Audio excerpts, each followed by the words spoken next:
Sosok yang kelihatannya punya dua kehidupan yang wah beda banget.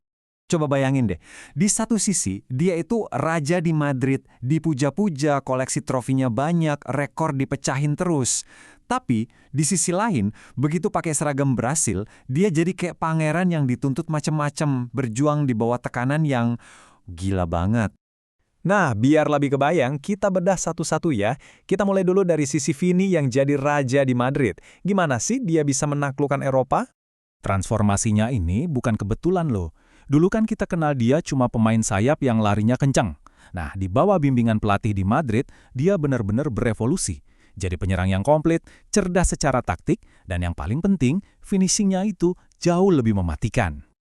Lihat angka ini, 31. Ini bukan cuma angka biasa. Ini bukti statusnya. Dia bukan cuma jago ngegolin, tapi juga playmaker legendaris buat klub. Bayangin, dia sekarang sejajar sama Cristiano Ronaldo buat rekor assist di Champions League. Sejajar sama CR7.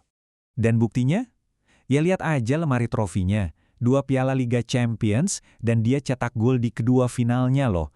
Tambah lagi La Liga, Piala Dunia antar klub. Ini semua nunjukin kalau peran dia itu krusial banget buat dominasi Real Madrid. Dan puncaknya tentu saja penghargaan pemain pria terbaik FIFA. Ini udah kayak pengakuan paling tinggi kan? Stempel resmi yang bilang kalau dia itu salah satu pemain terbaik di dunia setelah musim yang benar-benar spektakuler. Oke, itu tadi cerita Vini yang jadi raja.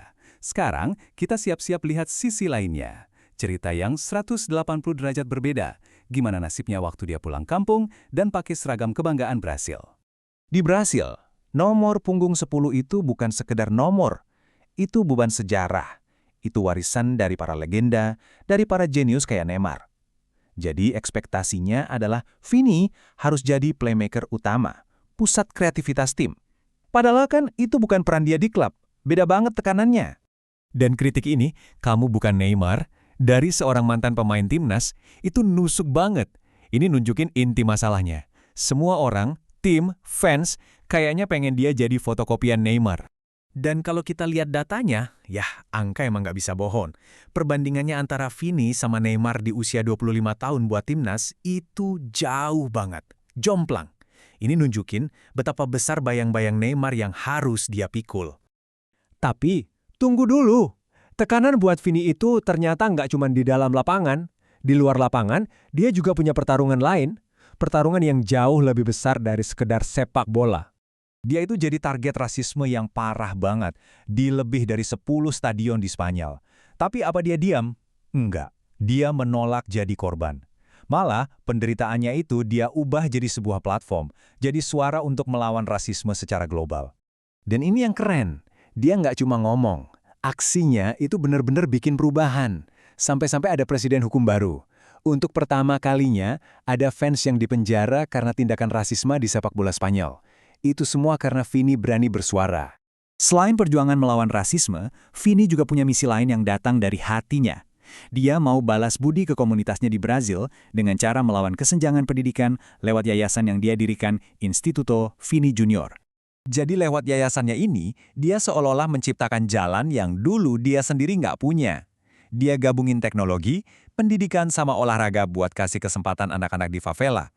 Tujuannya, biar mereka bisa keluar dari lingkaran kemiskinan dan ngejar mimpi mereka. Mau jadi pesepak bola, dokter, atau insinyur, semua punya kesempatan. Nah, setelah kita lihat semua sisinya, pertanyaannya jadi, apa sih yang benar-benar mendefinisikan seorang Vinicius Junior? Ceritanya, dia ini memang tentang dua sisi kan? Juara yang dipuja di Madrid tapi dipertanyakan di Brasil. Di sisi lain, dia juga seorang aktivis yang gigih buat dunia.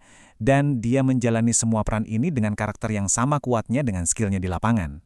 Waktu ada yang bilang perjuangan anti-rasismenya bikin dia kehilangan Ballon d'Or, dia jawab, saya akan melakukannya 10 kali lagi jika harus. Wow, pernyataan ini kuat banget. Ini nunjukin kalau buat dia, ada prinsip yang harganya jauh lebih mahal dari trofi individu manapun. Ini nih yang namanya ikon olahraga modern. Pada akhirnya, perjalanan Vini ini bikin kita mikir, kemenangan terbesarnya nanti ada di mana ya? Di atas lapangan atau justru di luarnya? Warisan seperti apa yang sebenarnya paling berarti?